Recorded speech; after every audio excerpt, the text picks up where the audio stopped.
The quiet test of the fleece. Night settled gently over the hills of Israel. The camp was silent now. No trumpets, no battle cries, only the soft breath of men sleeping, waiting for a war they were not sure they could win.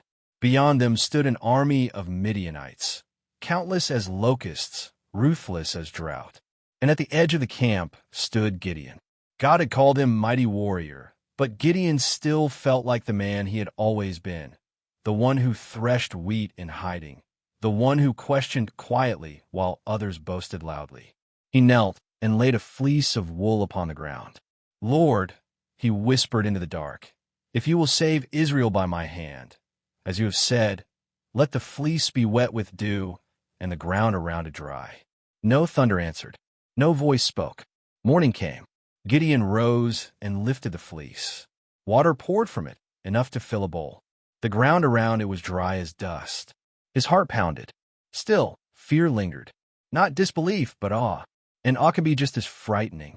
So that night, Gideon asked once more, "Do not be angry with me.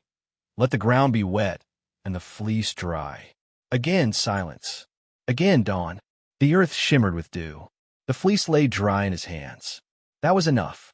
Not because Gideon became fearless, but because he learned that God's patience can be as powerful as his strength. And when Gideon finally lifted the trumpet, he did so knowing the victory would never belong to numbers or swords. It would belong to obedience. Historical note: Gideon's calling and the test of the fleece are recorded in Judges 6 verses 36 to 40. Gideon was a real judge of Israel during Midianite oppression. The fleece tests, God's response, and Gideon's hesitation are biblical facts.